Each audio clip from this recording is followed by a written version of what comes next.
Good evening all. നമ്മളുടെ Kerala society of ophthalmic സർജൻസിന്റെ ഈ പുതിയ ഓഫീസ് പേരേഴ്സിന്റെ ആദ്യത്തെ ഒരു പ്രോഗ്രാമാണ് ഇത്. വേൾഡ് ഡിസബിലിറ്റി ഡേ, അത് December 3rd. ഇന്ന് നമ്മൾ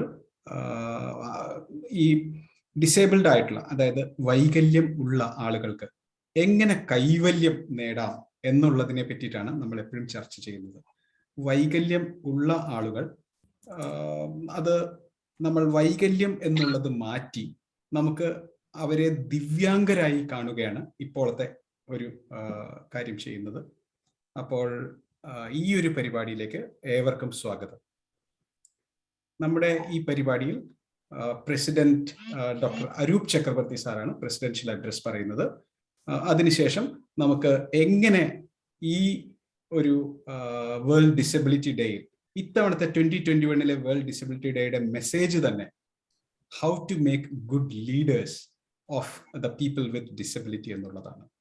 അപ്പം leadership drive among people who are disabled, among people who are actually having that extra, that ദിവ്യാംഗം എന്നുള്ള രീതിയിലാണ് നമ്മൾ നോക്കേണ്ടത്. അപ്പോൾ over to you Arup sir for your presidential address. So very good evening to all of you. Thank you, Gopal, for conceiving this particular program. See, the international day for the disabled, for the persons with disabilities, was actually started in I think 1992, and every year this has been observed on 3rd December. This particular year, I think the focus is on COVID-19 related disabilities. We are an ophthalmic society, and we always deal with, or rather our focus is on disability because of poor eyesight. And so this is also one of the themes of this current year. And we plan to have a lot of awareness sessions, a lot of education sessions for the public, for people across all sections of the society. And in fact, Dr. Shashi Kumar had this drive when he was the president a couple of years back, and subsequently Dr. P.A. Mohan has contributed tremendously to this movement. Dr. Leila Mohan, Dr. Jay Prasad, and Dr. P.A. Mohan, I think, have taken it forward during the COVID times. There was a lull last year to these activities, mainly I think because of the social distancing activities and less number of patients. And when the whole project started a couple of years back by Shashi, under the guidance of Shashi Kumar, we had optometrists and personnel trained at Arvind Eye Hospital, and a lot of encouragement was given, and they have been doing pretty good work. Now we want to build a vision center so that more and more people can be trained, and this message and this activity can spread. And we must remember this is all patient related, patient oriented. We want our patients with disability to live with dignity. We want to empower them, and that is all the reason behind observing this day. And our focus today is basically how to promote this whole process during the next couple of years. We have a lot of leaders, able leaders. We have a lot of experience in this field. Dr. P.A. Mohan sir, Dr. Shashi Kumar is there, and we have Dr. Jay Prasad also will be joining in, and Dr. Leila Mohan. So we'd like to learn and enrich ourselves from your experiences and spread the word around. So I wish this program the very best. Over to you, Gopal. Thank you very much, sir. But before we go to the next person, Arup sir, you had a vision to take this thing forward, this low vision aids forward. What were your thoughts exactly, sir? In 1 year, what are your tangible thought processes? You see, basically, this is not a very new concept, I must admit, at the beginning itself, because many previous presidents have conceived this, and Shashi Kumar gave a direction to it.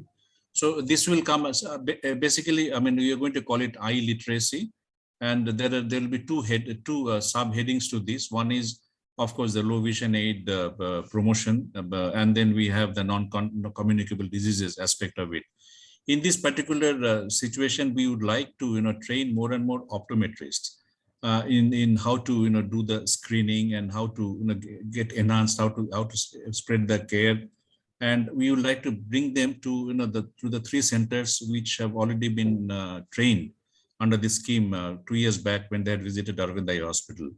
And maybe depending upon the initial responses, we'll find out in what extent we can support them to make their presence felt in a more widespread manner. So I think that is going to be a nutshell.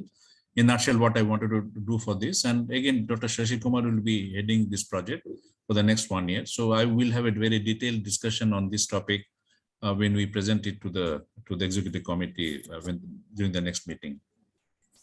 Great, sir. Thank you very much, sir. Next, and I will want to invite Shashi Kumar sir himself. He is a past Kerala Society president, and under his leadership with Dr. P.I. Mohan also, and we had started 3 vision enhancement centers for low vision clinics, one in Calicut, one in Thrissur, and one in Kollam. And actually Kerala Society of Ophthalmic Surgeons had actually trained these optometrists, got the training of these optometrists from Aravind, and that is a wonderful project wherein they were giving free treatment for the poor and needy. So Shashi sir, ഇതിനെപ്പറ്റി കുറച്ചുകൂടെ ഒന്ന് elaborate ചെയ്ത് ഇതിന്റെ ഒരു report ഒന്ന് പറയാൻ വേണ്ടിയിട്ട് ശശി സാറിനെ ക്ഷണിക്കുന്നു. Okay, thank you Gopal, thank you Arup for inviting me. Let me share my screen.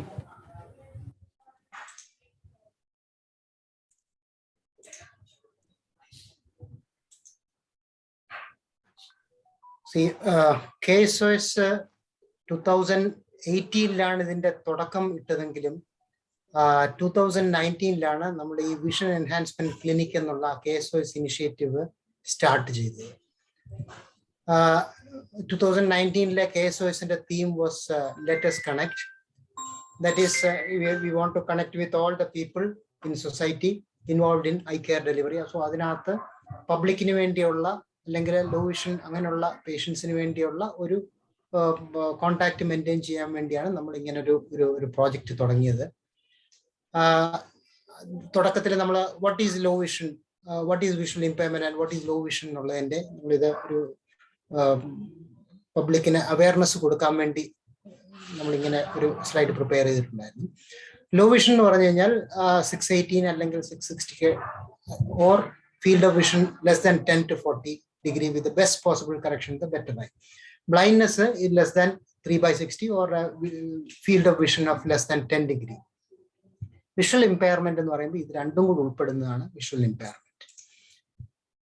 Law vision project തുടങ്ങിയ നമ്മൾ തുടക്കത്തിൽ ഒരു റഫ് കാൽക്കുലേഷൻ നമ്മൾ ഉണ്ടാക്കിയിട്ടുണ്ടായിരുന്നു. അതായത് ലോ വിഷന്റെ prevalence in India, that is less than 618 vision ഉള്ള ആൾക്കാരുടെ പ്രിവലൻസ് is about 1.05%. So കേരളത്തിന്റെ പോപ്പുലേഷൻ about 3.4 or 3.5 crores എന്ന് എടുത്തു കഴിഞ്ഞാൽ there are about 3,62,731 people who are affected with low vision. ഈ ഒരു മാഗ്നിറ്റ്യൂഡ് മുമ്പിൽ കണ്ടുകൊണ്ടാണ് നമ്മൾ ഈ പ്രോജക്റ്റിലേക്ക് ഇറങ്ങി തിരിച്ചത്. പിന്നെ മറ്റൊരു സംഭവം എന്ന് പറഞ്ഞു കഴിഞ്ഞാൽ കേരളത്തിലുള്ള ലോ വിഷൻ സർവീസസ് വളരെ അപര്യാപ്തമാണ്. അപര്യാപ്തം എന്ന് പറഞ്ഞു കഴിഞ്ഞാൽ അതിന്റെ ട്രെയിൻഡ് ആയിട്ടുള്ള ആൾക്കാരില്ല, പിന്നെ ട്രെയിൻഡ് ആയിട്ടുള്ള എസ്റ്റാബ്ലിഷ് ആയിട്ടുള്ള ഒരു ഇൻഫ്രാസ്ട്രക്ചറും മിക്ക ഹോസ്പിറ്റലും ഇല്ല. ഇതിന്റെ ഒരു കാരണം, ഇപ്പോൾ ഹോസ്പിറ്റൽസിനെ നമുക്ക് കുറ്റം പറയാൻ പറ്റില്ല, ഒരു കാരണം ഇത് ഫിനാൻഷ്യലി വയബിൾ അല്ല. തന്നെത്താൻ സാമ്പത്തികമായിട്ട് ഒരു നേട്ടം കിട്ടുന്നതോ അല്ലെങ്കിൽ തന്നെത്താനെ സസ്റ്റെയിൻ ചെയ്യാൻ പറ്റുന്നതായിട്ടുള്ള ഒരു സർവീസസ് അല്ല ലോ വിഷൻ സർവീസസ്. പിന്നെ വേറൊരു ഒരു നഗ്ന സത്യം എന്ന് പറഞ്ഞു കഴിഞ്ഞാൽ 10 മില്യൺ ആൾക്കാർക്ക് 10 ലോ വിഷൻ പ്രൊഫഷണൽസേ നിലവിൽ നമ്മുടെ ഇന്ത്യയിലുള്ളൂ. അത്ര ഷോർട്ടേജ് ആണ്. അത് including rehabilitation officers, special teachers, mid-level ophthalmic personnel and trained ophthalmologists. അത്ര ഷോർട്ടേജ് ഉള്ള ഒരു സർവീസസ് ആണ് ലോ വിഷൻ സർവീസസ് നമ്മുടെ രാജ്യത്ത്. അപ്പോൾ നമ്മൾ KSOSന്റെ ഭാഗത്തു നിന്ന് എന്തെങ്കിലും ചെയ്യണമല്ലോ. അതായത് KSOS വിഷൻ റിലേറ്റഡ് ആയിട്ടുള്ള സർവീസസ് ഒക്കെ, ഐ ക്യാമ്പ്സ് അങ്ങനെയുള്ള സർവീസസ് കൊടുക്കുന്ന ഒരു ഓർഗനൈസേഷൻ ആയതുകൊണ്ട് നമ്മളിങ്ങനെ വിഷൻ എൻഹാൻസ്മെന്റ് ക്ലിനിക്സ് തുടങ്ങാൻ വേണ്ടി തീരുമാനിക്കുകയാണ് ഉണ്ടായത്. അപ്പോൾ ഈ വിഷൻ എൻഹാൻസ്മെന്റ് ക്ലിനിക്ക് നമുക്കിപ്പോൾ കേരളത്തിൽ ഒട്ടാകെ നമുക്ക് തുടങ്ങാനുള്ള ഒരു സാഹചര്യം അല്ലാത്തതുകൊണ്ട് ഞങ്ങൾ 3 സർവീസ് പ്രൊവൈഡർ ഹോസ്പിറ്റൽസിനെ സെലക്ട് ചെയ്തു. അത് 3 സോണില്, north zone, mid zone and south zone. അവരുമായിട്ട് ഒരു MOU സൈൻ ചെയ്യുകയും ചെയ്തു. അപ്പോൾ ഇവരെ സെലക്ട് ചെയ്തത് നമ്മൾ എവിടെ നിന്ന് ആപ്ലിക്കേഷൻ എടുത്തു, എന്നിട്ട് അവരുടെ ഇൻഫ്രാസ്ട്രക്ചർ, പിന്നെ അവരുടെ ഹ്യൂമൻ റിസോഴ്സസ്, പിന്നെ എത്രമാത്രം കമ്മ്യൂണിറ്റി വർക്ക് അവർ ചെയ്യുന്നുണ്ടോ എന്നുള്ളത് ഒരു ടീം ഓഫ് KSOS പീപ്പിൾ ഇരുന്ന് ഇവാലുവേറ്റ് ചെയ്തിട്ടാണ് കാലിക്കറ്റിൽ നിന്ന് കോൺട്രസ്റ്റ് ഐ ഹോസ്പിറ്റൽ, തൃശ്ശൂരിൽ നിന്ന് ഐ വിഷൻ ഐ ഹോസ്പിറ്റൽ, കൊല്ലത്തുനിന്ന് അമർദീപ് ഐ ഹോസ്പിറ്റൽ, ഈ 3 ഹോസ്പിറ്റൽസിനെയാണ് നമ്മൾ സെലക്ട് ചെയ്തത്. ഇതിന്ന് ഒപ്റ്റോമെട്രിസ്റ്റിന്, ബിക്കോസ് അൾട്ടിമേറ്റ്ലി ഈ കൗൺസിലിങ്ങും അങ്ങനെയുള്ളതൊക്കെ ചെയ്യാനുള്ള മെയിൻ കീ പേഴ്സണൽസ് ഒപ്റ്റോമെട്രിസ്റ്റ്. അപ്പോൾ ഒപ്റ്റോമെട്രിസ്റ്റിന് ഈ ഓരോ ഹോസ്പിറ്റലിൽ നിന്നും 2 പേരെ സെലക്ട് ചെയ്ത് അരവിന്ദ് ഐ ഹോസ്പിറ്റൽ മധുരയിൽ ട്രെയിനിങ്ങിന് വിട്ടു.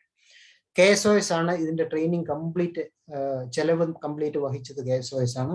എന്നിട്ട് ഈ ഓരോ സ്ഥാപനങ്ങൾക്കും, അത് ഇനി നമ്മൾ പൂർണ്ണമായിട്ട് കൊടുത്തിട്ടില്ല, ഒരു ക്യാപിറ്റൽ കോസ്റ്റ്, അതായത് ഏതൊരു 60,000 rupees worth of equipments will be given by KSOS. അപ്പോൾ ഓരോ ഹോസ്പിറ്റലും, ചില ഹോസ്പിറ്റൽസ് ഒരുമാതിരി ലോ വിഷൻ സെന്റേഴ്സ് ഉള്ളത് കൊണ്ട് അവർക്ക് ചിലപ്പം വേണ്ട എക്യുപ്മെന്റ്സ് ഡിഫറെന്റ് ആയിരിക്കും. അപ്പോൾ അതുകൊണ്ട് അവരുടെ റിക്വയർമെന്റ് അനുസരിച്ചിട്ട് KSOS ഒരു ക്യാപിറ്റൽ കോസ്റ്റ് പ്രൊവൈഡ് ചെയ്യും എന്നുള്ളത് നമ്മൾ തീരുമാനിച്ചിരുന്നു.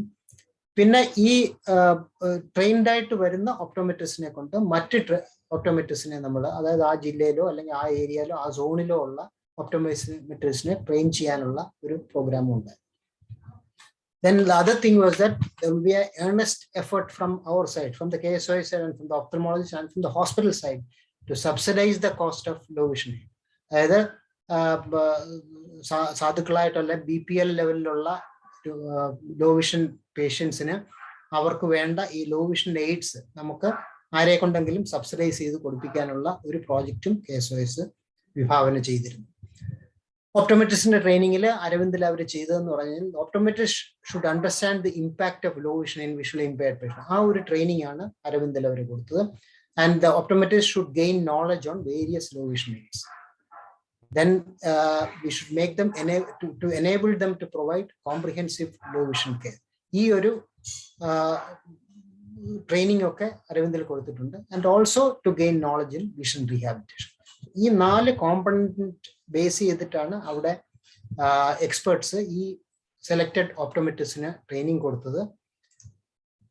അത് കഴിഞ്ഞിട്ട് അവരുടെ ആ ഒപ്റ്റോമെട്രിസ്റ്റിന്റെ ട്രെയിനിങ് കഴിഞ്ഞിട്ട് അതിന്റെ last day there was A strategic planning workshop. Because ഈ ഒപ്റ്റോമെട്രിസ്റ്റ് ട്രെയിൻ ചെയ്ത് ഹോസ്പിറ്റലിൽ വന്നു കഴിഞ്ഞാൽ ഹോസ്പിറ്റൽ മാനേജ്മെന്റ് ഇതിനെപ്പറ്റി അവെയറോ അല്ലെങ്കിൽ അതിന്റെ ഇമ്പോർട്ടൻസ് അവർക്ക് മനസ്സിലായില്ല എന്നുണ്ടെങ്കിൽ this project will not work.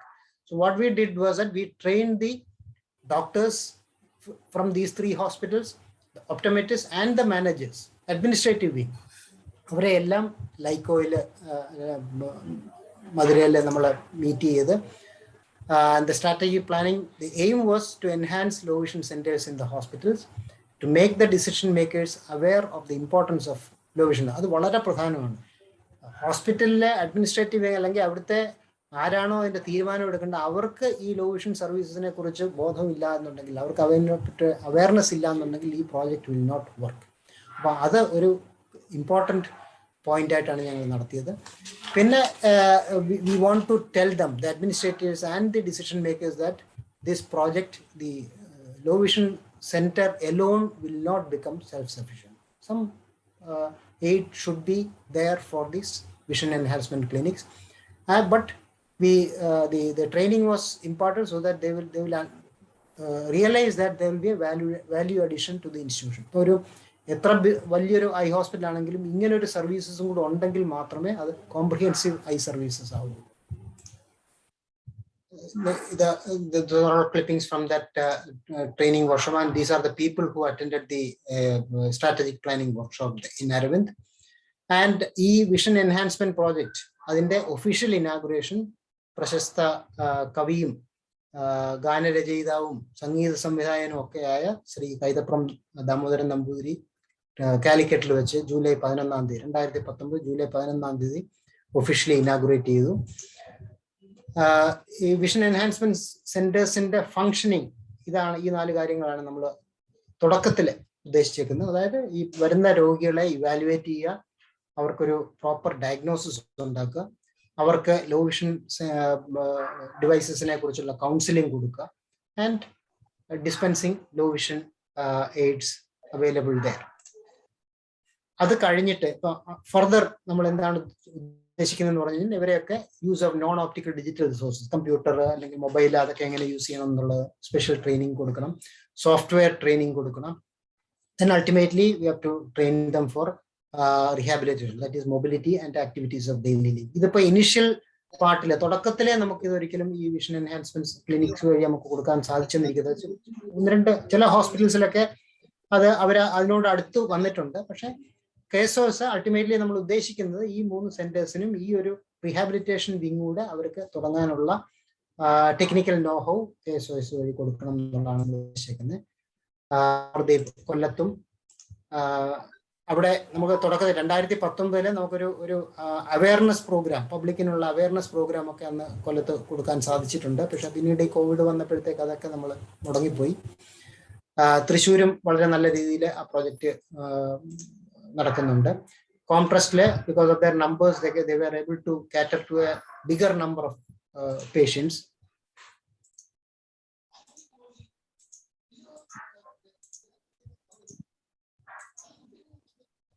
ഇത്രയും ഇപ്പൊ നമ്മളിപ്പോ ഒരു 3 വർഷം 2019 തുടങ്ങിയെങ്കിലും 20-ലും 21-ലും ആക്ടിവിറ്റീസ് വളരെ കുറവായിരുന്നു. ഇത് നോക്കിക്കഴിഞ്ഞാൽ അറിയാം. 2019 ഏതാണ്ട് 798, അതായത് 2019 നമ്മൾ മെയ് കഴിഞ്ഞിട്ടാണ് ഇത് തുടങ്ങിയത്. എന്നിട്ട് തന്നെ ഒരു 798 പേർക്ക് നമുക്ക് ലോ വിഷൻ സർവീസസ് പ്രൊവൈഡ് ചെയ്യാൻ പറ്റി.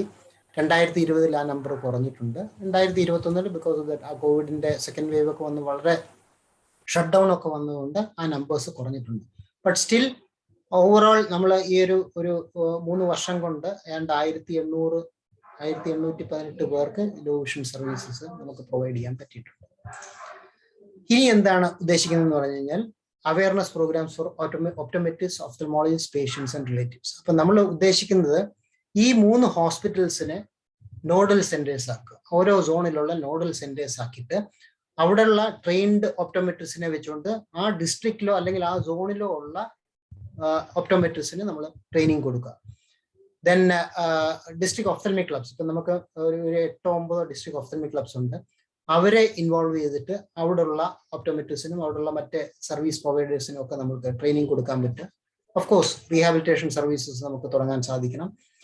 Then most important is to find sponsors to subsidize low vision aid. Low vision aids പോലും അഫോർഡ് ചെയ്യാൻ പറ്റാത്ത ചില പാവപ്പെട്ട രോഗികൾക്ക് ഫ്രീ ആയിട്ട് തന്നെ ഇത് പ്രൊവൈഡ് ചെയ്യാൻ KSOSന്റെ വിഷൻ എൻഹാൻസ്മെന്റ് ക്ലിനിക് വഴി സാധിക്കണം എന്നുള്ളതാണ് നമ്മുടെ ഉദ്ദേശം. Then we should develop A referral network. അതായത് വലിയ ഹോസ്പിറ്റൽസിലൊക്കെ ഇൻഹൗസ് റെഫറൽസ് നമുക്ക് റെറ്റിനയെന്നോ അല്ലെങ്കിൽ പീഡിയാട്രിക് ഒഫ്തൽമോളജിസ്റ്റോ നമുക്ക് ഉണ്ടാക്കാൻ പറ്റും. Then we have to collaborate with other service providers and NGOs. Then most important is ഈ ഇങ്ങനൊരു പ്രോപ്പർ സയന്റിഫിക് അപ്രോച്ച് വഴി ഒരു നല്ലൊരു ലോ വിഷൻ കെയർ നമുക്ക് പേഷ്യൻസിന് കൊടുക്കാൻ പറ്റുമെങ്കിൽ അതിന്റെ ബെനിഫിറ്റ് അവർക്ക് മറ്റുള്ളവർക്ക് മനസ്സിലാക്കാൻ സാധിക്കും. അല്ലാതെ നമ്മൾ ഇപ്പോൾ നടക്കുന്നതെന്ന് പറഞ്ഞു കഴിഞ്ഞാൽ മിക്കവാറും ഇങ്ങനെയുള്ള ഒരു ലോ വിഷൻ കെയർ വേണ്ട പേഷ്യൻസിന്റെ അടുത്ത് മിക്ക ഡോക്ടേഴ്സും ഈവൻ ഡോക്ടേഴ്സ് ആൻഡ് ഒപ്റ്റോമെട്രിസ്റ്റ് പറയുന്നത് ഇനി നമുക്കൊന്നും ചെയ്യാനില്ല. പക്ഷെ അങ്ങനെയല്ല. അവരുടെ ആ റെസിഡ്യുവൽ വിഷനെ നമുക്ക് പരിപോഷിപ്പിച്ചിട്ട് അവർക്ക് അവരുടെ ക്വാളിറ്റി ഓഫ് ലൈഫ് മെച്ചപ്പെടുത്താൻ നമുക്ക് സാധിക്കണം. ആ ഒരു ബെനിഫിറ്റ് നമ്മൾ ആളുകൾക്ക് ബോധ്യപ്പെടുത്തണം. സ്പെഷ്യൽ സ്കൂൾസുമായിട്ടൊരു നെറ്റ്വർക്ക് ഉണ്ടാക്കണം. and also to increase awareness among eye care professionals, including doctors and all the people who are involved in eye care. Then another important thing is to utilize the visual media. ഈ ഒരു message പബ്ലിക്കിൽ എത്താൻ വേണ്ടി we have to utilize the visual media also. Then ക്ലിനിഷ്യൻസിന്റെ അടുത്ത് നമുക്ക് എന്താണ് ചെയ്യേണ്ടതെന്ന് പറഞ്ഞാൽ tell them to identify such patients and refer on time. Then expect and ask for difficulties. Don't lose follow-up of such patients, because പല patients നമ്മളിപ്പോൾ ഇനിയൊന്നും ചെയ്യാനില്ല എന്ന് പറഞ്ഞു കഴിഞ്ഞാൽ പിന്നെ അവർ തിരിച്ചു വരുന്നില്ല. അപ്പൊ അങ്ങനെ ഉണ്ടാവാതെ അവരെ നമുക്ക് ഫോളോ അപ്പ് ചെയ്യാൻ സാധിക്കണം. അപ്പൊ അതിനുള്ള ഒരു മെഷീനറി എല്ലാ ഹോസ്പിറ്റൽസിലും ഉണ്ടായിരിക്കണം. ആൻഡ് റീഹാബിലിറ്റേഷൻ, ബിക്കോസ് ഈ ലോ വിഷന്റെ കൂടെ തന്നെ rehabilitation it's a parallel process. Therapeutic ആസ്പെക്ടിന്റെ കൂടെ തന്നെ മറ്റ് ക്ലിനിക്കൽ ഡിസീസസിന്റെ ട്രീറ്റ്മെന്റിന്റെ കൂടെ തന്നെ ഈ റീഹാബിലിറ്റേഷൻ ഒരു പാരലൽ പ്രോസസ് ആയിട്ട് പോകണം. And our aim is to restore the lost ability and improve their quality of outcome. Raise awareness of existing options.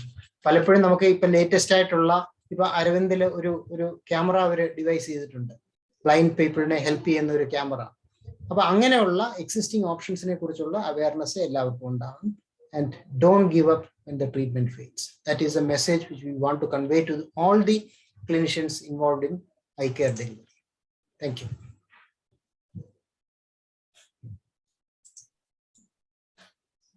Thank you very much, sir. That was a very lucid presentation and the vision of KSOS. Sir, Arup sir, please. Shashi, it was a very nice presentation, and you have you have very nicely, crisply summarized whatever has been done so far. So I think we will just have to make this movement a more widespread one. And I am aware that there are many other hospitals who are not enlisted so far, who are also doing good quality work in this field. So we need to get them in the fold and let it be a combined and united effort, and let the message go through to all the concerned interest in this game, and then I'm sure we'll be able to meet our goal, if not in 1 year's time, at least in 2 to 3 years' time. I mean, we did not expect any miraculous results. It is going to take time, because for many people it is just going to be a total radical idea. They would not have been aware. I'm not talking about ophthalmologists. I'm talking about other public leaders in the public domain. So first we need to convince them, and we need to have a lot of meetings, personal meetings with them. And once they take up this cause, it will be easy for us to reach out. This is, I think, what I feel it should be one of the ways of going about it. Thank you very much, Arup sir. So Dr. Shashi സാറിന്റെ സമയത്തുള്ള സാറിന്റെ logo let's connect എന്നുള്ളതായിരുന്നു. Arup sir, what he's trying to do is എല്ലാവർക്കും സമ്പൂർണ്ണ നേത്ര സാക്ഷരത, so eye literacy to all, so that they can actually connect well.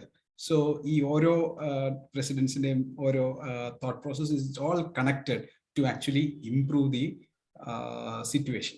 I welcome Dr. Namrata Sharma also. So let me also now invite Dr.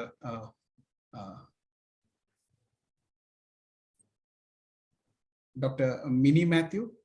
So Punarjyoti is a brainchild of the RIO alumni, and Punarjyoti എന്ന് പറഞ്ഞ ആ ഒരു ഇത് വെച്ചിട്ട് ഒരുപാട് low vision ആയിട്ടുള്ള ആൾക്കാരെ rehabilitate ചെയ്യാനായി അവർ ഒരുപാട് കാര്യങ്ങൾ ചെയ്യുന്നു. They are doing a lot of activity to rehabilitate all these blind people.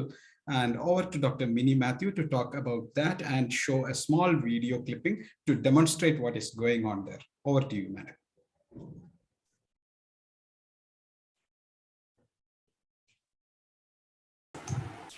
Are you muted? Dr. Mini, you are muted.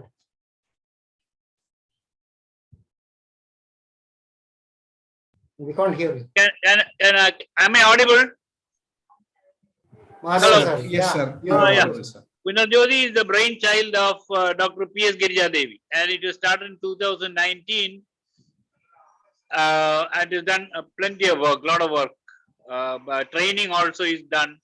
We are rehabilitating the blind people, giving them some vocational guidance and asking them to do something so that they can earn on their own. So you will see in this short video whatever we have done so far, right? And Mini Matthew will present that.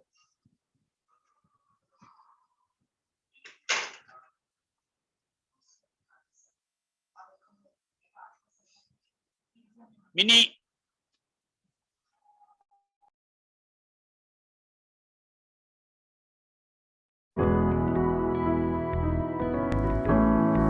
Punarjyoti.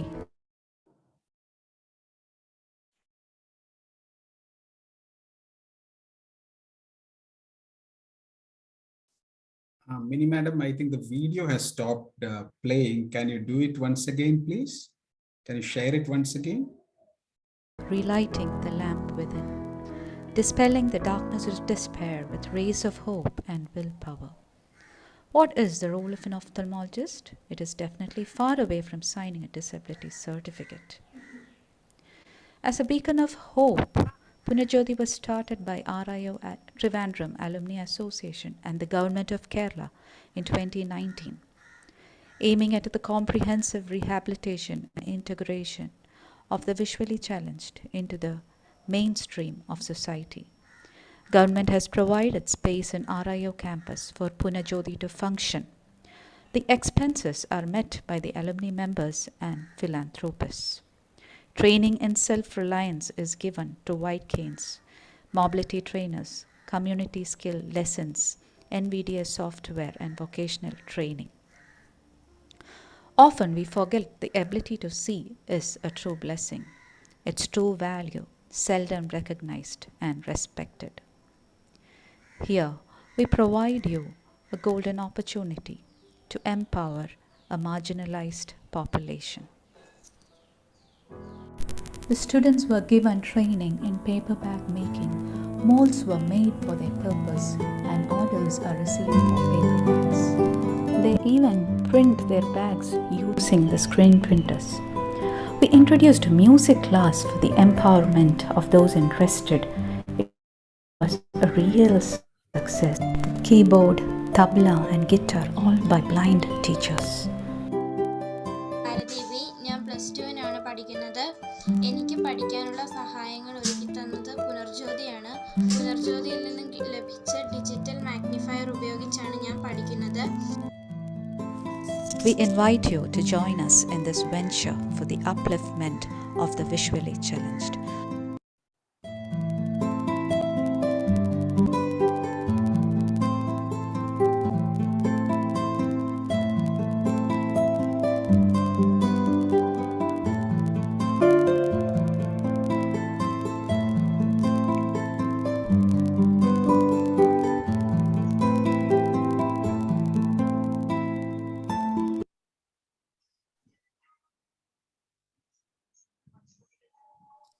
Actually, it's a long video. We have edited it because otherwise it'll be boring. And you would have seen that it's a huge setup in a small area. Now, the best way that we can utilize the 2 rooms that have been allotted by the government, and you should actually visit that to appreciate all these activities are going in a huge hall partitioned with half partition, and we have got wonderful help from our alumni, and even the alumni abroad have donated money. But that will not run like that. You cannot run an institution like that for long. We should have some permanent funds coming in from somewhere. And Minnie knows the economics of it. She is delved into it, studied it well. Now, Minnie, do you have any budgetary presentation here?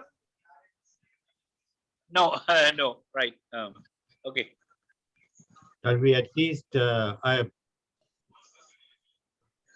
Dr. Mini, what is the turnover, like how much, what is the cost per month to meet all this? Running cost, salary, electricity, etc., etc. Roughly, absolute rough calculation. Something is wrong with your audio. We are not able to hear you. Yeah, that's right.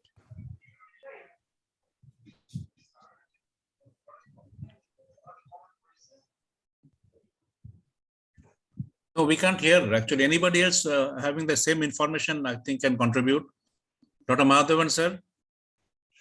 Somehow, Mini, we cannot hear you. So what are the running cost of these ventures per month? Minnie, I think Minnie knows that we have actually calculated it. So we'll need about 10, 15, 12,000 or 15,000 rupees a month to run it, because we have to pay 2-3 people there on a monthly basis, and then small maintenance. So altogether that will come to about 1.2, 1.5 lakhs. Okay. Okay. What was the initial cost, please? I mean, the kind of number of computers that you have and the other infrastructure facilities? Mahadhan, any idea? Were donated, but suppose one goes out and we need to replace one, then we suddenly require some money. So that is where we need continuous flow of money. Yeah, of course. I think Rachel Jose Madam wanted to speak something. Madam, did Yeah, you please. know? Yes. Yeah, In please. this field, I think the main thing lacking is the priority, because this is a field, you know, the government and the NGOs and the private hospital has to take it as a priority. Then only it is going to run. I know Dr. Girija started in 2019. I think it's a great effort by her, and Dr. Mahadevan is also along with that. But I think if these 3 hospitals by KSOS, it's a very few number, because it has to be extended to many other places if it has to work. Because these 3 hospital experiment, I don't know how much it is going to take. It has to spread little more. And the main thing is the financial requirement, because these equipments are very costly. Even though we train the manpower in Arvind and all, to sustain it, it will be a big question mark.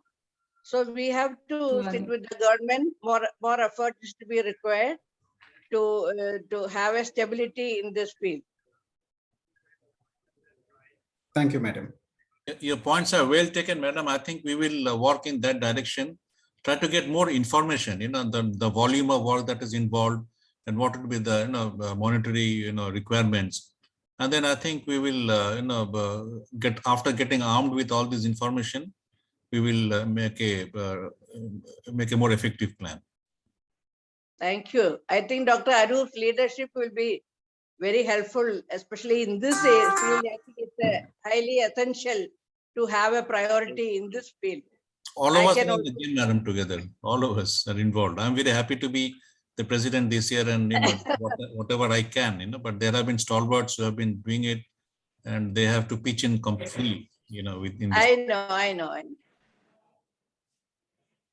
Okay. Srini wanted to say something. His hands. Yeah. See, when we see actually the project per se was launched in Kannur during Drishti at Kannur, and so at that time Dr. Namta was there. The launch was basically by Srimati teacher. See, at that, the partnership between KSOS and LICO, that is Arvind, was launched at that time.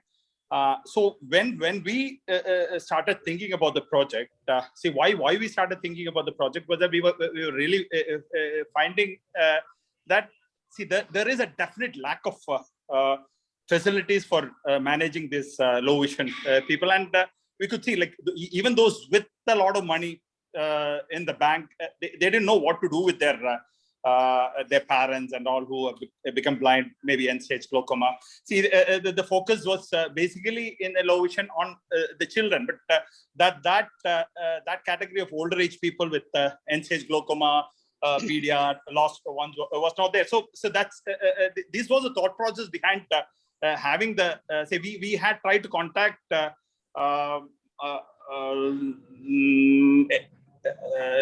LVP, Shankar Netralaya. So we didn't find it very easy to get to them. And when I talked to Dr. Adiyar, he was very happy to partner with us, and that's how this whole project actually started. But see, even in Arvind, where they have this much of a patient load and have a very good low vision center, see, they don't have that much reference to the low vision center. So during the meeting, when we were all there, Meena Madam was there, Thrissur was there, Mohan sir was there, and all the hospital managers were there. So the thought process came like, see, there might be a feeling that, okay, the people are referring to a low vision center. So it's a people with low vision. So that is how we thought, okay, maybe if we call it a vision enhancement center, it's something they're gaining actually. So that's how the concept of vision enhancement center for the KSOS came. And Rachel, ma'am, see, I really agree. Mahadevan sir, you're talking. I muted. Okay. So, ma'am, see, initially we said, okay, we'll have many centers. But Dr. RDR and Dr. Tulsaraj said, no.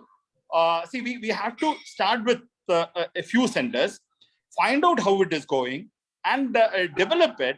And from those epicenters, we can train the other district hospitals.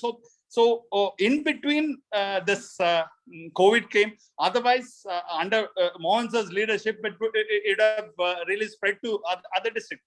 And with Arup sir there and Shashi sir, the energetic, meticulous Shashi sir there, I think this is what we had planned initially is going to happen. So we'll make it work, ma'am. Thank you. Thank you. Thank you very much, Srini. Arup sir, can I? Yeah. Is there anything? Can I? Yeah, please.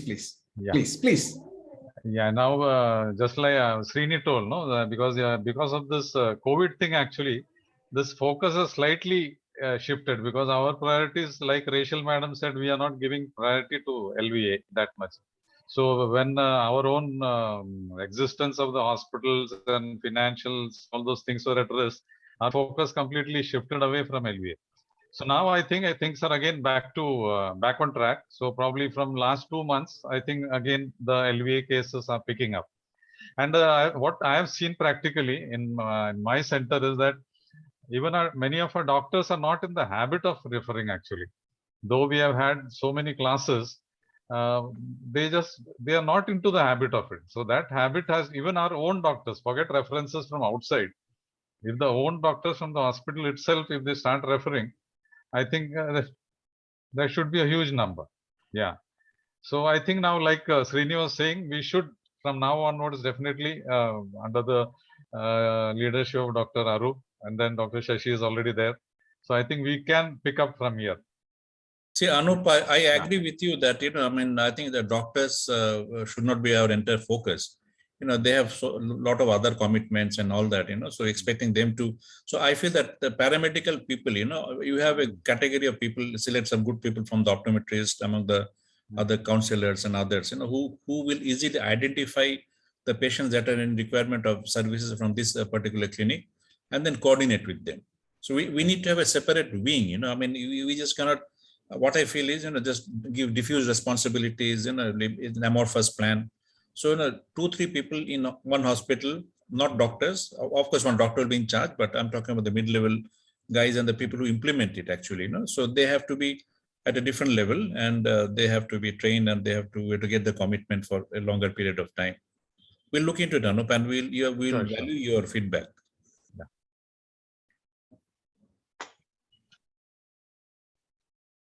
Well, muted. Oh, thank you very much. It was a very rich discussion on the road ahead.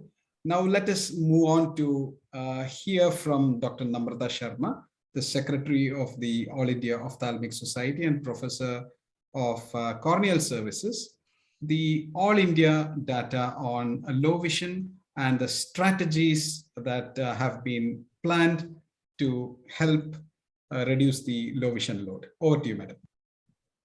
And how to enhance the vision. Yeah. Thank you, Dr. Gopal, and thank you entire KSOS for inviting me here today. It is a pleasure to be speaking. I believe this would be the first meeting for Dr. Arup Chakravarti as the president of KSOS, and always a pleasure to be on this platform of KSOS and meet all the senior people here as well as all the people that we know here. So today is the World Disability Day. We are going to be talking about what the statistics say as far as the global statistics and as far as the Indian statistics are concerned. Disability, I think we all know, refers to the impairments, limitations, and restrictions that a person with an eye condition faces in the course of interacting with her or his environment, physical, social, or even attitudinal. And as far as eye is concerned, we have any part of the eye can be affected, and that can lead to blindness, not only blindness, but also visual impairment, where the role of visual rehabilitation comes. And blindness is a major public issue, and 1.1 billion go blind with the vision impairment. 90% of the vision is unfortunately concentrated in low and middle income countries, and at least 771 million people across the world have vision loss that could be avoided. So we look at the world map, then China leads the way and very closely followed by India. So we are only second as far as the visual impairment is concerned, and these are the statistics from World Health Organization. Global estimates of number of people who are affected by selected eye conditions that can cause visual impairment include several of these conditions, which we all are aware of, which include glaucoma, myopia, age-related macular degeneration, diabetic retinopathy, even presbyopia, and especially if they have uncorrected, if they're not being given glasses, and even blinding disorders of cornea as well. Now, this was the latest survey which has been carried out in 2015-2019, and cataract is responsible for 66% of the cases of blindness and visual impairment, and followed by refractive errors 13.4%, especially in the age group more than 50 years. And very strikingly, corneal opacity is the second cause of major blindness in the population, which is more than 50 years, almost to the tune of 8.2%.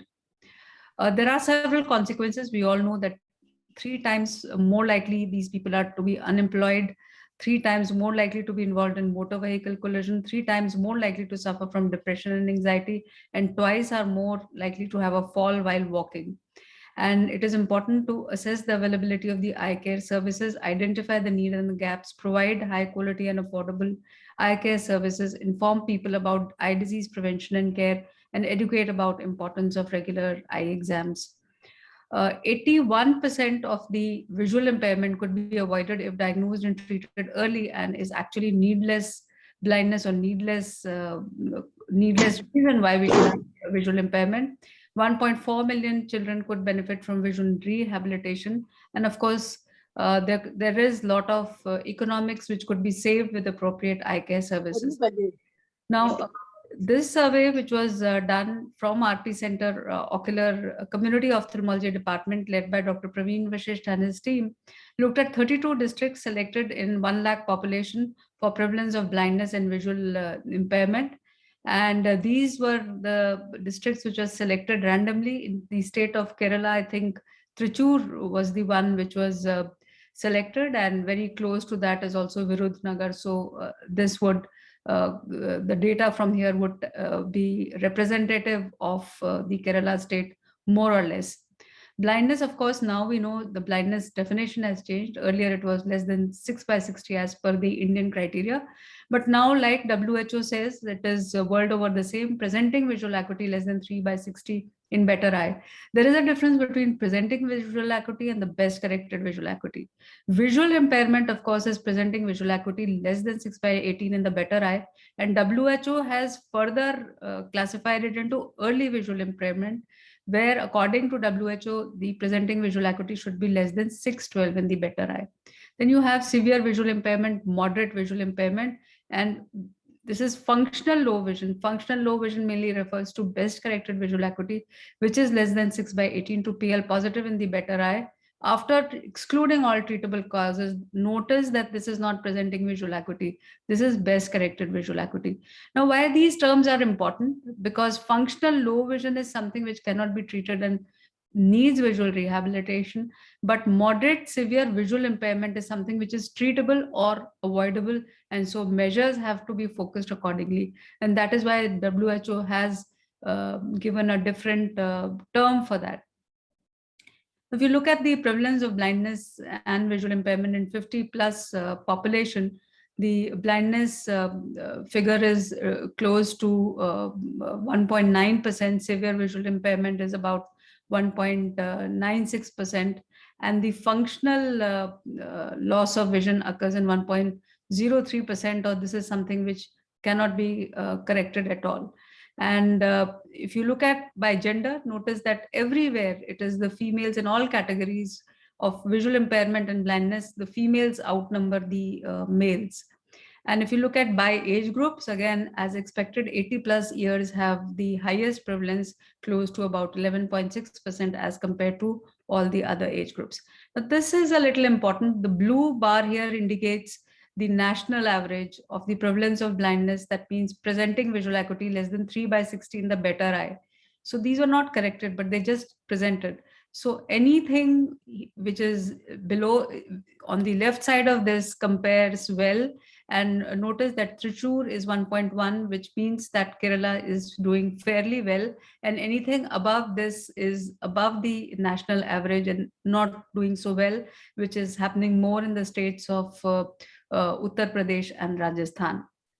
Now, again, if you look at this prevalence of the MSVI, that means the presenting visual acuity 618 to 360 in the better eye by the district.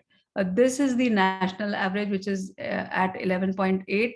And again, if you look at Thrissur, it is to the left side of this. That means it is below the national average. And it's not saying that it is good news, but it means that yes, it is below, but it can get better also. And all these districts are above the national average. Now, most important thing, and this slide I'm particularly showing because in South India, diabetes and diabetic retinopathy is extremely important. And again, if you notice Thrissur here, because I think Virudhunagar and Thrissur would probably represent your part of the geographical location, the prevalence of diabetes is also very high here. And the prevalence of diabetic retinopathy is also high here. So I think diabetic retinopathy and diabetes needs to be tackled here, besides other causes, of course, which can cause blindness and visual impairment. So we have to connect the dots. I think poverty and blindness are intimately linked. And so people from low income backgrounds are more likely to become blind due to lack of access and ability to pay for services. And eradicating avoidable blindness is most important, like all of us know, which enhances the productivity and impacts the many millions who are stuck in the vicious cycle of poverty and poverty-induced disability. And according to a study which was done at Arvind Eye Care System in Madurai, 85% of the men and 58% of the women who lost their jobs actually due to blindness regained it following cataract surgery. So this is one small example about how it can make a difference in people's lives and economics. And this study also found that an individual who regained functional vision through cataract surgery generated 1,500% of the cost of the surgery in increased economic productivity during the first year post this surgery. And also it enables the better quality of life for communities and positively impacts the GDP of the nations. Now, this is the impact of cataract surgery from that study on the quality of life.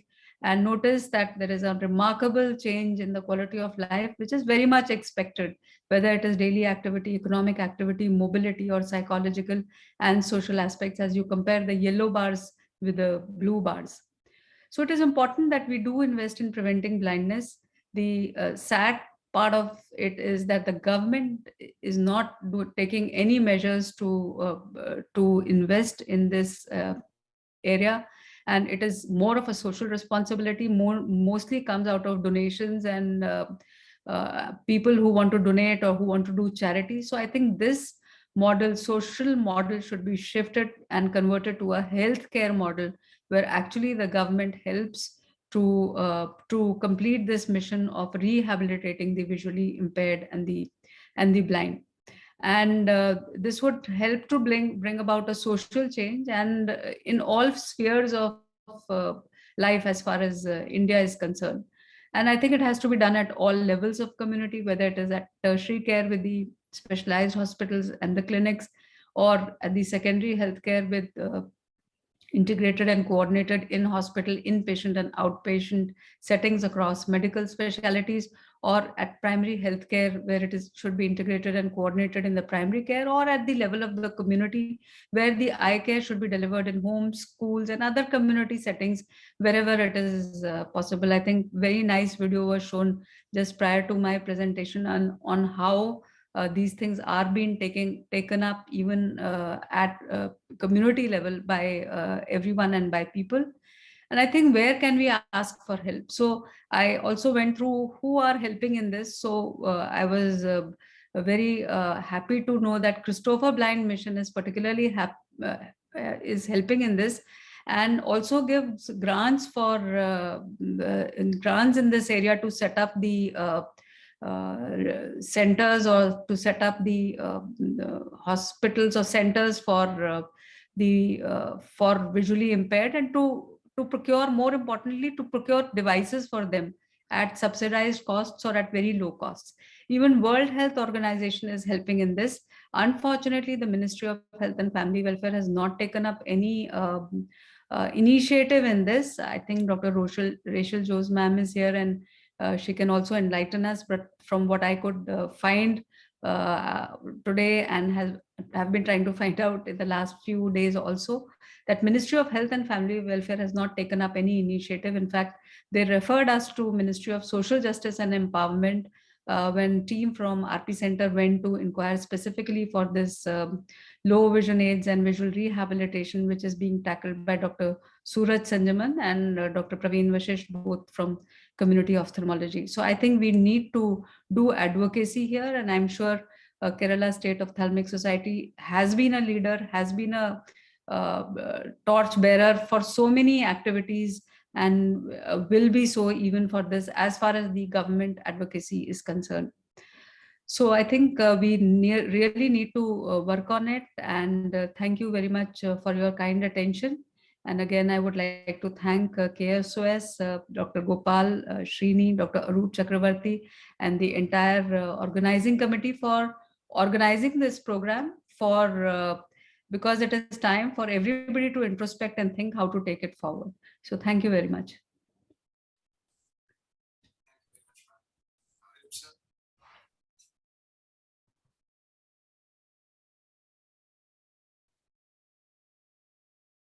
Thank you very much, ma'am. That is an eye-opener for all of us.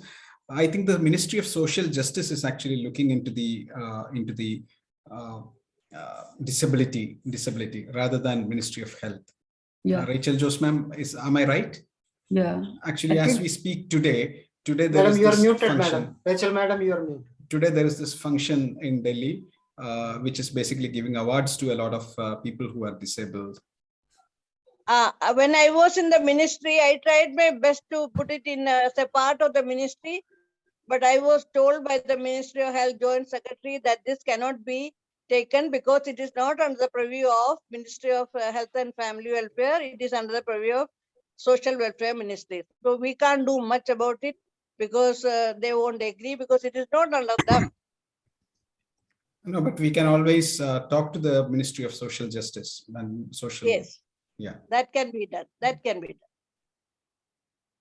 done. Thank you, madam. Now I would like to invite for a small panel discussion Shashi Kumar sir, Rachel Jose ma'am, Namrata ma'am, Arup sir, as well as PI Mohan sir, and the three torchbearers of the KSOS Vision Enhancement Program, Laila madam, Anup Chireth, and Jay Prasad sir. And I have a special guest here, Mr. Ram Kumar, who is actually blind. He was blinded by glaucoma, and he has, during his last 20 years journey, after he got in terms with his blindness, he has donated his blood more than 80 times, and he has been instrumental in getting about 100 eyes donated. He goes to people who have lost their lives and tell that, I am blind. Please help people like me. Please donate your eyes. And he has got about 100 eye donations done. And that is Mr. Ram Kumar. So we will start a small panel discussion. Over to you, Shashi sir. Thank you, Gopal.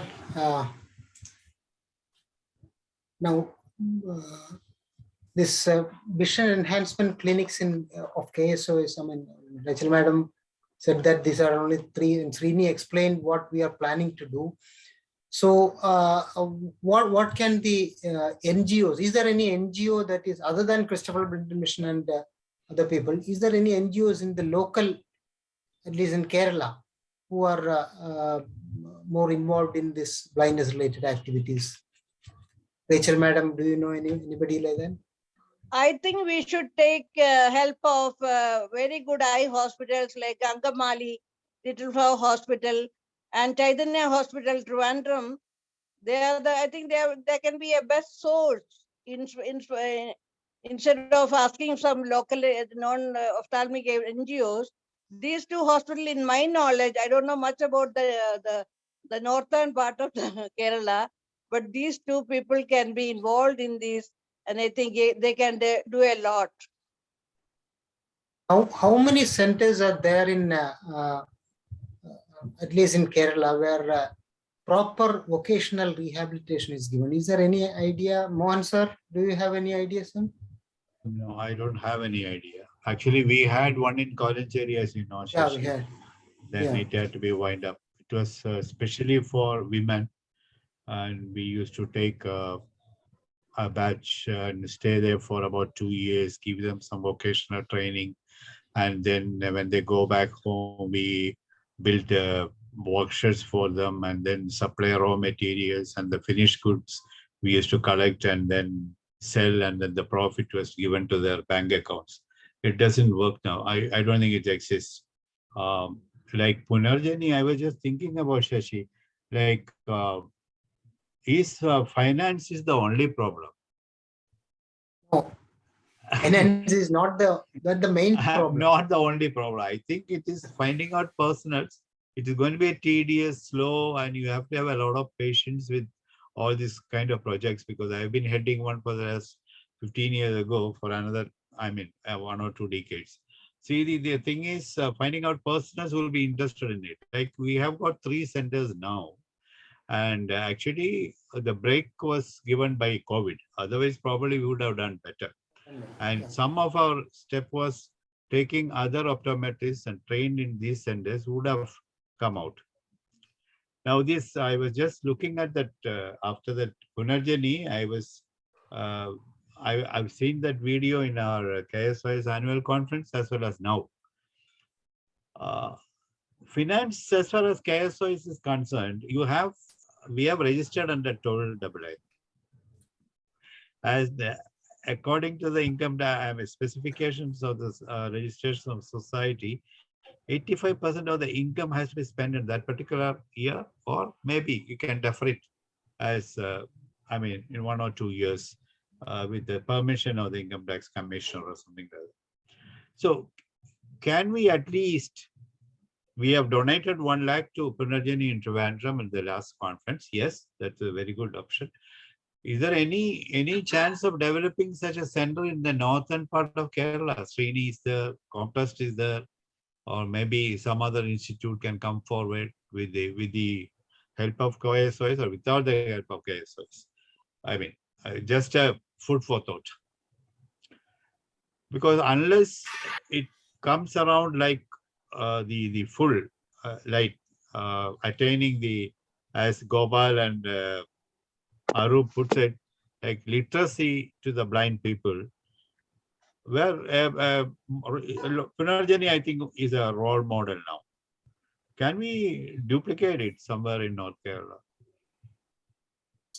Comtest has done a lot of work there, and there, I think it is one of the centers where we can have maybe a apex center as far as vision enhancement clinics are concerned.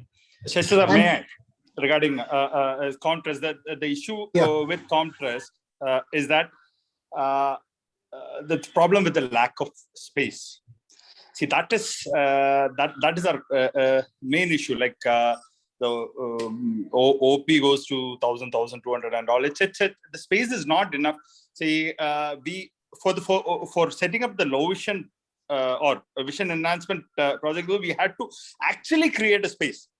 So the willingness is there, and probably if you give me about 7-8 months time, in Thalacheri we are coming with the 1 lakh square feet hospital, and I have actually marked a space for the low vision centers and other activities. Probably it'll be much easier for us to do it at Thalacheri rather than Calicut, because Calicut is jam packed. So Mohan sir, just give us time. We will definitely do it. Probably within 2 years time, we'll definitely start because we have the support of our trustees. We have the people who are willing to work, and definitely we have KSOS to guide us and push us. Finances, I don't think that's going to be a big issue. We will generate that. So it's not the finances, but it's the space required and the manpower. So we'll do that, but we need some time. If you give us time, yes, we will do it. We'll have one center in North Kerala. Definite. That's my promise, sir. Yeah, good. Because I've seen a contrast in Calicut along with Shashi when we went to the for inauguration. It is jam-packed.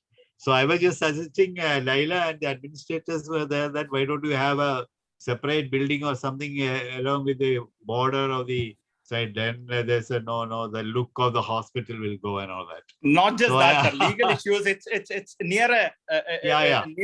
I understand that. That so, was also the water body is there, so it's difficult. I think there is a water body behind that. Complications. Yeah, I hope it works out because time, I don't think it is going to be a problem, Srini. I think what you have to do is 8 months is required to plan the other things like infrastructure or what are your inputs into it, and how are you taking along KSOS along with us, and all that number of computers, spaces, training persons, and all sorts of things. So I think 6 to 8 months is such a, I would say it's a short time. I don't think it's a long time. Okay. This low vision care, it is not a speedy thing. I mean, it takes time. Yeah.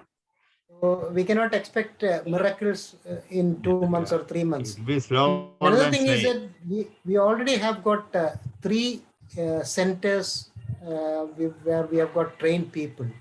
Now, I think the short-term goal for us is to utilize these 3 centers as the nodal centers, and then train the ophthalmologists at least in that zone. The not the mainly the ophthalmology, but the optometrists, because they are the people who are dealing with this refraction and all those things for these patients. So I think if they are educated, if they are given proper training, I think it will take us a long way in giving this low vision care to the patients.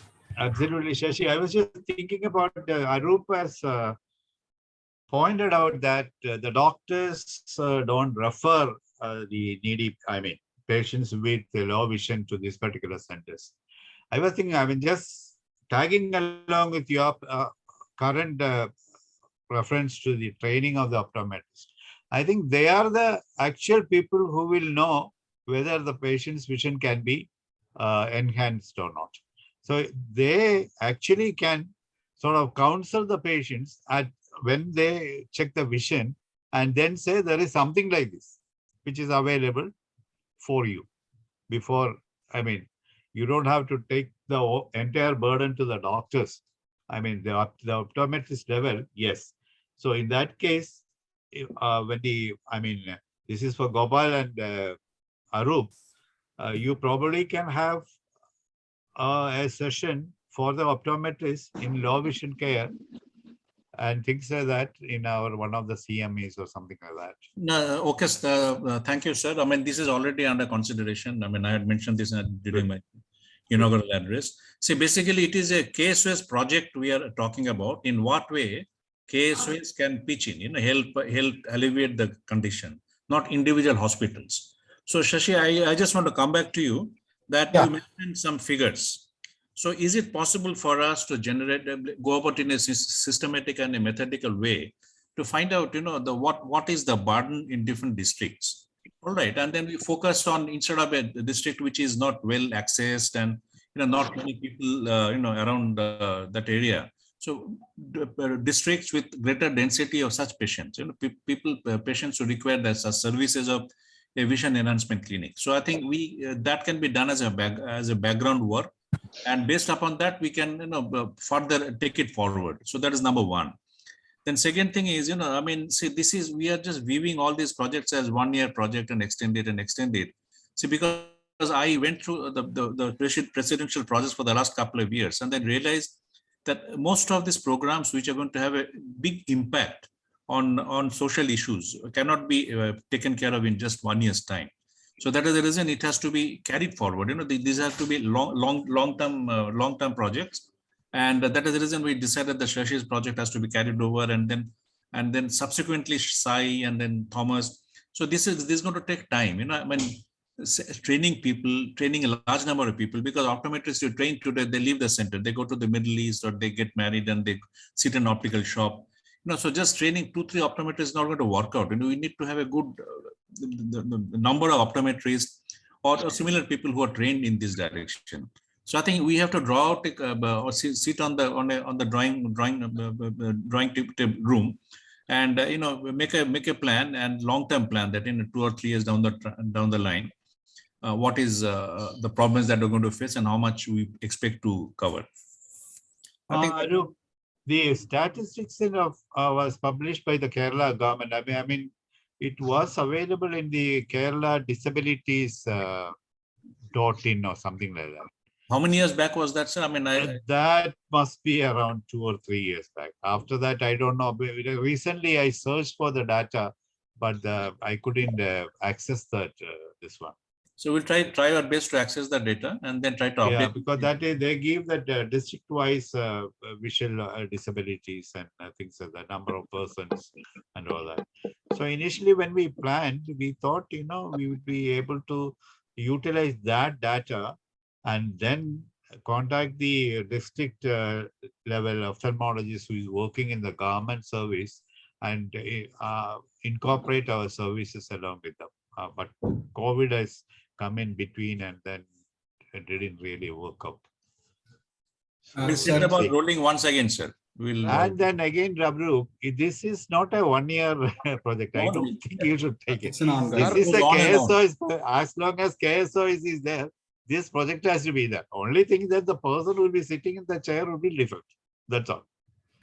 Before I bring in the 3 people who actually worked it, like Laila Madam, JP Sir, and Anu, may I just invite Ramkumar Chetan, who is amongst us. So Ramkumar Chetan has, as I said, been instrumental in bringing up a lot of donations, and he's a person that we can honor only. We can look at him with awe only. Ramkumar Cheta, കാഴ്ച പരിമിതരായിട്ടുള്ള ആളുകളുടെ ലോകത്ത് നിന്ന് നോക്കുമ്പോൾ നമുക്ക് എന്തൊക്കെയാണ് ഒരു ഒഫ്തൽമോളജിസ്റ്റ് എന്ന രീതിയിൽ നമ്മൾക്ക് കാഴ്ച തിരിച്ചു തരാൻ പലർക്കും പറ്റില്ല, പക്ഷെ എന്തൊക്കെയാണ് നിങ്ങളുടെ സൈഡിൽ നിന്നുള്ള ഒരു ഒഫ്തൽമോളജിസ്റ്റ് അല്ലെങ്കിൽ കണ്ണിന്റെ ഡോക്ടർമാർ എന്ത് ചെയ്യണം എന്നുള്ള ഒന്ന് പറയാമോ അതിനെ പറ്റിയിട്ട്? മലയാളത്തിൽ പറഞ്ഞാൽ കുഴപ്പമില്ലല്ലോ? ഒരു കുഴപ്പമില്ല. നമസ്കാരം. ഈ ഡോക്ടർമാർക്ക് എല്ലാവർക്കും എന്റെയും ഞാൻ പ്രതിനിധാനം ചെയ്യുന്ന സക്ഷമ എന്ന് പറഞ്ഞ സംഘടനയുടെ എറണാകുളം ജില്ലാ വർക്കിംഗ് പ്രസിഡന്റാണ്. അപ്പൊ അതിന്റെ ഭാഗമായിട്ട് ഇപ്പോൾ അമൃത ഹോസ്പിറ്റലുമായിട്ട് ടൈപ്പ് ചെയ്ത് ക്യാമ്പ കോർണിയ അന്ധത്വമുക്ത ഭാരത് അഭിയാൻ എന്ന പേരിൽ നേത്രദാനത്തിനാണ് ഞങ്ങൾ ആദ്യം പ്രാധാന്യം കൊടുക്കുന്നത്. കാരണം എന്നെ സംബന്ധിച്ച് എനിക്ക് 92 വരെ കാഴ്ച ഉണ്ടായിരുന്നു. 92-ല് ഗ്ലോക്കോമ ബാധിച്ചാണ് കാഴ്ച നഷ്ടപ്പെട്ടത്. എന്റെ ഒപ്താൽമിക് ഡോക്ടർമാരോട് എനിക്ക് പറയാനുള്ളത്, ഈ വിഷൻ കുറയുമ്പോഴേ നമുക്ക് കണ്ടുപിടിക്കണമെങ്കിൽ ഗ്രാസ് റൂട്ട് ലെവലില് നമുക്ക് ഓരോ വാർഡ് ബേസ് അല്ലെങ്കിൽ ഒരു താലൂക്ക് ബേസിൽ അല്ലെങ്കിൽ ഒരു പഞ്ചായത്ത് മുനിസിപ്പാലിറ്റി ബേസിൽ 1-2 കണ്ണിന്റെ ഇത് ട്രെയിൻ ചെയ്ത് കുട്ടികളെ വിടണം. വീടുകളിൽ പോയിട്ട് ഓരോ വീട്ടിലെയും ഇപ്പൊ നിസ്സാരം ഒരാഴ്ചയിൽ ഒരു 50 പേരുടെ കണ്ണ് നമുക്ക് ടെസ്റ്റ് ചെയ്യിക്കണം. വീടുകളിൽ പോയിട്ട് വിഷൻ ടെസ്റ്റ് ചെയ്യിച്ച് അവരുടെ വിഷൻ കുറവുണ്ടെങ്കിൽ നമുക്ക് റൂട്ട് ചെയ്യണം ഹോസ്പിറ്റലുകളിലേക്ക്. പലർക്കും ഇപ്പൊ എനിക്ക് കാഴ്ച പോയത് തന്നെ അങ്ങനെയാ. ഞാൻ ഒന്ന് ടെസ്റ്റ് ഒരു കണ്ണടച്ച് നോക്കിയിരുന്നെങ്കിലോ മറ്റേ കണ്ണടച്ച് നോക്കിയിരുന്നെങ്കിലോ എനിക്ക് കാഴ്ച ചിലപ്പോൾ പോവില്ലായിരുന്നു, നഷ്ടപ്പെടില്ലായിരുന്നു. ആ വലിയ നഷ്ടമാണെന്ന് എനിക്കിപ്പോ മനസ്സിലാക്കുന്നു. അതിന് ഒപ്താൽമിക് ഡോക്ടർമാർ ഏറ്റവും ഇതായിട്ട് ചെയ്യേണ്ടത് ആ ഒരു കാര്യമാണ്. നമ്മൾ വീടുകളിൽ ക്യാൻവാസ് ചെയ്ത് വീടുകളിൽ പോയിട്ട് ആളുകളുടെ നേരിട്ട് കണ്ട് അവരെ, അല്ലാണ്ട് എല്ലാവരും ഹോസ്പിറ്റലിലേക്ക് കൊണ്ടുവരുന്നത് ബുദ്ധിമുട്ടാണ്. അതാണ് ഏറ്റവും ഗ്രാസ് റൂട്ട് ലെവലിൽ ചെയ്യേണ്ടത്. എന്നിട്ട് ഡോക്ടർമാരെ നമ്മൾ സമീപിക്കണം. അതിന് 1 or 2 weeks ക്ലാസ്സുകൾ കൊടുക്കണം. അതിന് ഈ ഒപ്താൽമി പഠിക്കണം എന്നില്ല, അല്ലാതുള്ള ഗ്രാജുവേറ്റ് ആയിട്ടുള്ള കുട്ടികളെ, സോഷ്യൽ വർക്ക് ചെയ്യാൻ താല്പര്യമുള്ള ആളുകളെ മുന്നോട്ട് വരുത്തി അവരെ ഇത് പഠിപ്പിച്ച് ആ രീതിയിൽ വന്നാൽ നല്ലതായിരിക്കും എന്നാണ് എൻ്റെ അഭിപ്രായം. Thank you very much Ramkumar ചേട്ടാ, താങ്ക് യു. ഓക്കെ, അപ്പോൾ നമ്മൾ കൂടുതൽ ബോധവൽക്കരണ ക്ലാസ്സുകളും കൂടുതൽ സ്ക്രീനിങ് ക്യാമ്പുകളുമായി മുന്നോട്ട് വരാമെന്ന് തന്നെയാണ് വിചാരിക്കുന്നത്. അരൂപ് സാറിന്റെ ഇത്തവണത്തെ ഒരു വർഷത്തെ മോട്ടോ തന്നെ എന്താണെന്ന് വെച്ചിട്ടുണ്ടെങ്കിൽ എല്ലാവർക്കും സമ്പൂർണ്ണ നേത്ര സാക്ഷരത എന്നുള്ളതാണ്. അപ്പൊ എല്ലാവരെയും ഇതിന്റെ എങ്ങനെ കാഴ്ച കുറയുന്നു, എന്ത് ചെയ്യണം കാഴ്ച പോവാതിരിക്കാൻ എന്നുള്ളത്, ആ ഒരു സാക്ഷരത കൊടുക്കുക എന്നുള്ളത് തന്നെയാണ് ഈ വർഷത്തെ നമ്മളുടെ പ്ലാൻ. ഒരു കാര്യം കൂടെ പറഞ്ഞിട്ട് ഡോക്ടറെ, എനിക്കൊരു സംശയമുണ്ട്. ഈ എറണാകുളത്ത് എല്ലപ്പും മാത്രമേ പറഞ്ഞു കേട്ടുള്ളൂ, അമൃത ഹോസ്പിറ്റലും ഗിരിധർ ഹോസ്പിറ്റലും അത് ചെയ്യുന്നുണ്ടല്ലോ നല്ല രീതിയിൽ? എല്ലാവരും ചെയ്യുന്നുണ്ട്. അതിനെ കുറിച്ച് നമ്മളൊരു ഡിസ്കഷൻ വന്നില്ല. എല്ലാവരും ചെയ്യുന്നുണ്ട്. എല്ലാവരും ചെയ്യുന്നുണ്ട്. Okay, thank you doctor. ഈ നമ്മുടെ വിഷൻ എൻഹാൻസ്മെന്റ് ക്ലിനിക്കിന്റെ പാർട്ട്ണർ ഹോസ്പിറ്റൽസിന്റെ നടത്തിപ്പുകാര്, അവർക്ക് എന്താ പറയാനുള്ളതെന്ന് നമുക്കൊന്ന് അറിയണം. So maybe JP, what can we do now to because COVID, the patient load has come down and maybe the priorities have changed, but still we can go with online training programs. So what is your concept of taking, considering your hospital as a nodal hospital or a nodal center for low vision training in the South, and how can we take this forward, at least the training part? Thank you, Shashi, and let me first congratulate Dr. Arup and Gopal for taking up the leadership this year, and I'm glad that this has been the first program. This is one program which we took up very well when it was started by Dr. Shashi. Low visual enhancement, vision enhancement center, brainchild of Dr. Shashi. It's always before Shashi and after Shashi. That is how I always look at it. And when he approached, I readily accepted. And we have one doctor, Dr. Nisha Espile, who is in charge of the LVA clinic. And we had sent people to Madurai to train them. They came back and we started in real enthusiasm. And then because of COVID, we had to really close down. We literally closed down the hospital almost. And so we have to rehabilitate that clinic back to its normal functioning. That is what we are doing right now. I think two aspects of this we have to look into. One is training of other optometrists from other centers. This is something that there is one thing that we have to take up in right earnest, training people from other hospitals, whether it is in the local government hospitals or private hospitals. Everyone can have a low visual aid according to whatever they can afford to have. It needn't be big, elaborate low visual aid clinic, but whatever minimum they can do, they can contribute. And as Shashi rightly said, we can have the refractionists. See, when you say cataract, this is a patient is complaining of defective vision and cataract, we advise for cataract. A young patient might do not want to have glasses. We tell them, okay, go for LASIK. That is, counseled by the optometrist. So the same can be done for the low visual aid clinic. But remember that if you look at the private setup, it is not a money-fetching thing or a profit-making thing. So there has to be a commitment, like whatever money you make from other services can be partially put into running the low visual aid clinic. That is one. Two is, if this low visual aid clinics, low visual aids can be included in the PMJY scheme of the government. So suppose somebody has got a low vision aid and low vision, and he needs a low visual aid costing 10,000 or 15,000 rupees, it should be included under the government's PMJY scheme so that they can get it free of cost. That can be done by the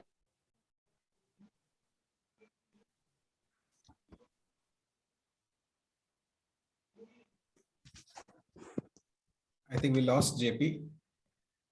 KSOS KSOS people pursuing the government, incorporated under like limit. So that is one of the such centers which have been incorporated into this scheme. We are ready to train other optometrists, other social workers, and other ophthalmologists. And I think it should be a teamwork by all ophthalmologists and optometrists to make this successful in the long run. It cannot be done in a day, in a month, or a year. In a few years' time, probably we can make it a big project. And I'm very glad that Shashi had come up with this project. And we have able hands now under the leadership of Dr. Gopal Pillai, the General Secretary,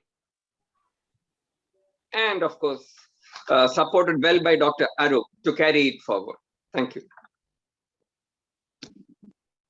Anup, what are your plans for training? Actually, our plans, like what I said, because of the COVID thing, it had gone a bit down.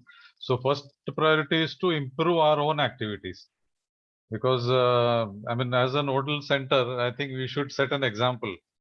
If we see more cases, generate more cases, give more services of vision enhancement, then automatically the whole focus, it will be like an example for the others also to emulate. But now our main focus would be to increase the number of cases. So from now onwards, we'll be working more on that. And second thing, as Dr. JP said, is training optometrists from other centers, which also I think is not very difficult to do. So probably like you said, online training, maybe some CME we can arrange where the optometrist, at least an orientation, because the in-depth training like the one what we got in Arvind may not be possible, but at least to talk to them about the need of it and the possibilities, and maybe communicate to them that they are always welcome to come to our center, which we had done before this COVID. As soon as we had come from Madurai, we had announced in TACO and other ophthalmic fora. But then afterwards, when this pandemic came, everything is got into the back burner. But now I think we'll again reactivate everything. So two main things. One is increase our own work, low vision enhancement work, and then train optometrists. Probably these two things I would be focusing more on this next 6 months. Laila madam. Laila madam is in the car. That is why. Can you hear me? Yeah, we can hear you, madam. We can hear you. Doctor, ഒരു സംശയം ചോദിച്ചോട്ടെ ഡോക്ടറെ?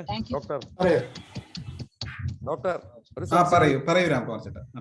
അതായത് നമുക്ക് ഈ മറ്റേ ഇപ്പൊ എല്ലാം ഓൺലൈൻ വഴിയൊക്കെ അല്ലേ, അപ്പൊ നമുക്കൊരു വീട്ടിലേക്ക് മറ്റേ മൊബൈൽ വാട്സാപ്പ് വഴി ഈ ലെറ്റർ ഒക്കെ കൊടുത്ത് വായിക്കാൻ പറ്റുമെന്നൊക്കെ നമുക്ക് ഒരു ഒപ്താൽമോളജിസ്റ്റ് അവിടെ ഇരുന്നുകൊണ്ട് നമുക്ക് വീട്ടിലേക്ക് ചെയ്യാൻ പറ്റുമോ? അതിനെ കുറിച്ച് എന്തെങ്കിലും സ്റ്റഡി ചെയ്തിട്ടുണ്ടോ? അത് ചെയ്യാനുള്ള പ്ലാൻ ഉണ്ട് രാംകുമാർ ചേട്ടാ, അത് ചെയ്യാനുള്ള പ്ലാൻ ഉണ്ട്. Okay, thank you. Thank you.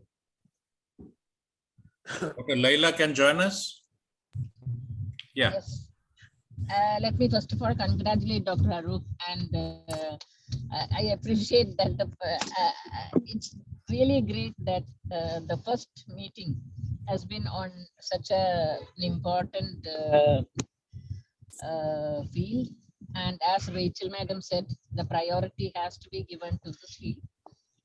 And as for our own work, we had two dedicated optometrists who take their time for visually challenged children, and of course they have other disabilities too, so you need more time. I feel more than the space constraints, time factor and dedicated personnel is more important too.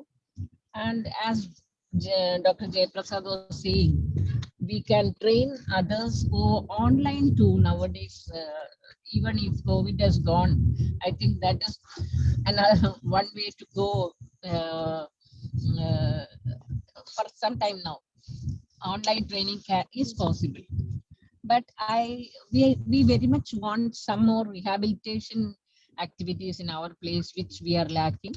That is what we want more to do. And with Rachel madam around, I think with the help of Kerala state government, I think special teachers are needed in the school, which is lacking in our all over India. I think this can, if it is possible for Dr. Arup and KSOS to really push the government to have a post like that, because the mainstream, many children are able to go to the regular schools, and if there is somebody, some specially trained teachers in the school, which is not really impossible. If it is possible, then it will do a great help for the not the blind people, but the visually impaired children in going to the regular schools.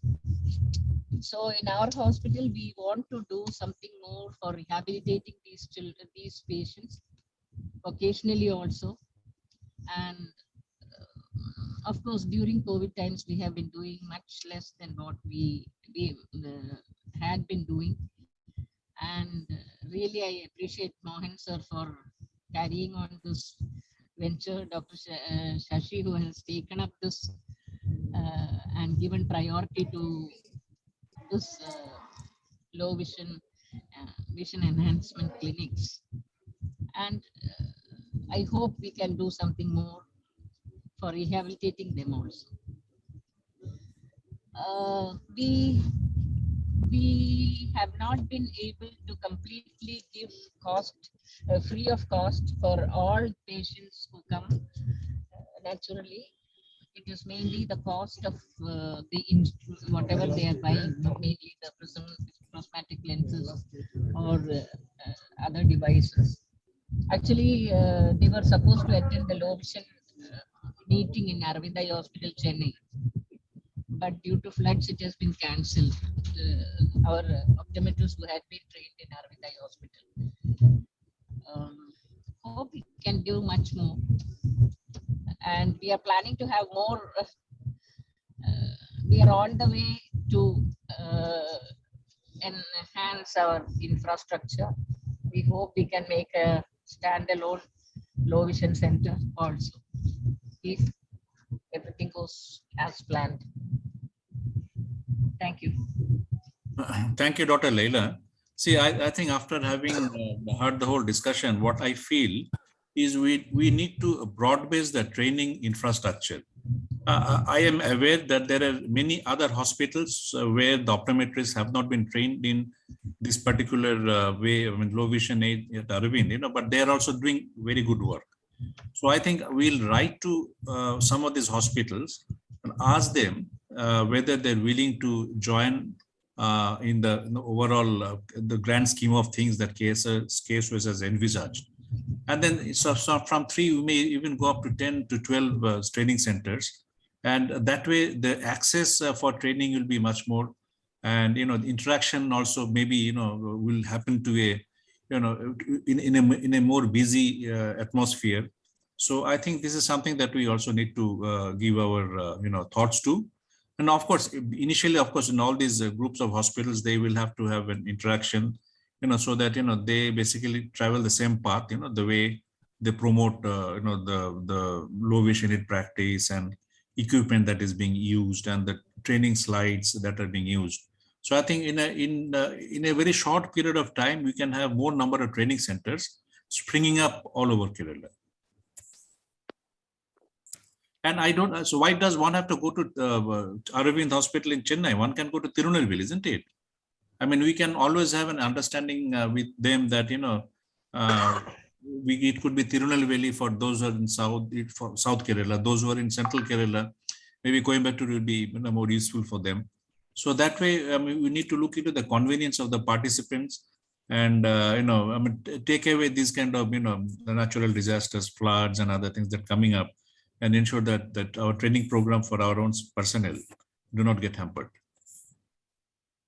Excuse me, there is Rachel madam is still there, I hope. Yeah, yes. I'm there. In between, I had to see a patient. That's why Madam, there is another agency known as National Association for the Blind, which is operating in India. They have some program for integrated education. Dr. Leila was asking about, putting the, teaching the children along with the sighted children. I don't know whether you know anything about it. I did not have much this thing, because it was not, our ministry was not in this field. I told you, it was totally with the social welfare. Okay. So I did not have much interaction with the National Association of Blind. Okay, ma'am. Yeah. So thanks a lot to everybody for participating in this program, which was which was organized in a very small span of time. And we had very interesting and very useful, important inputs from all the players who were involved in this particular aspect of ophthalmology.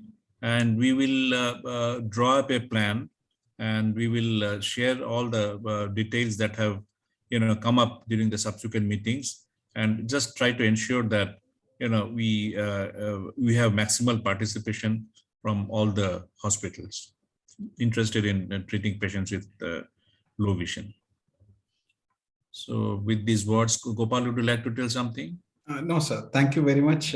This was a very rapidly, we had planned this program in the morning when Srini called, and then Narup sir suggested that let us have a program like this. And we very rapidly drew up. And thank you everyone who has joined, and especially in the discussion, and given a lot of new inputs for us to take home, introspect, and probably chart out a plan for the next year or so. It's not a 1 year program. It's going to be a long drawn out program. Wherever KSOS is, we need to enhance the low vision of patients. Thank you, sir. Thank you. Good night. Good night, everybody. Thank you.